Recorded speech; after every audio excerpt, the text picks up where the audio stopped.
माधुरी हत्तीन कोल्हापूरमधून जेव्हापासून अंबानी घेऊन गेले तेव्हापासून माझ्या इंस्टाग्राम फीडला सतत त्याच हत्तीनीच्या व्हिडिओ येत होत्या।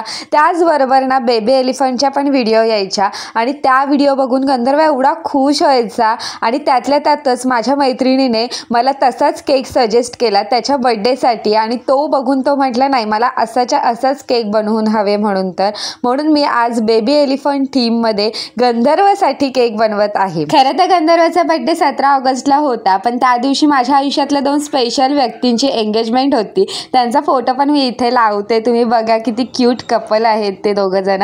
आणि त्या दोघांची एंगेजमेंट असल्या कारणामुळे मी गेले होते वाईला आणि तिकडून यायला मला जवळपास 7-7:30 वाजले। त्याच्यामुळे मी ठरवलंच होतं की आपण 18 तारखेला त्याचा बर्थडे सेलिब्रेट करूया, कारण गंधर्वचे बर्थडे जे आहेत ते वर्षानुवर्ष येतच राहणार आहेत, पण ह्यांची जी एंगेजमेंट आहे ते आयुष्यात एकदाच होणार आहे, म्हणून मी जास्त इम्पॉर्टंट एंगेजमेंटला दिलं। तुम्हाला हे योग्य वाटतं की अयोग्य हे खाली नक्की कमेंट करून सांगा मला। गंधर्वच्या केकचा जो फ्लेवर आहे ना तो black forest with Dutch cream केला होता मी, कारण मला तो ट्राय करायचा होता। आपण घरातल्या केकवर जर एखादी गोष्ट ट्राय केली तरच आपल्याला त्याची टेस्ट परफेक्ट कळते, त्यामुळे मी हे डच क्रीम इथे यूज केलेली आहे। आता डच क्रीम कशी तयार करायची ते सुद्धा मी तुम्हाला सांगते। तर त्यासाठी आपण जे क्रीम असते ना ती हाफ बीट करून झाली ना, म्हणजे थोडी सॉफ्ट असते ना क्रीम, तेव्हाच आपण त्याच्यामध्ये 2 ते 3 चमचे गणाश टाकायचं। गणाश टाकल्यानंतर पुन्हा क्रीम बीट करून घ्यायची, पण तेव्हा एक काळजी घ्यायची की जास्त क्रीम टाईट होऊन द्यायची नाही।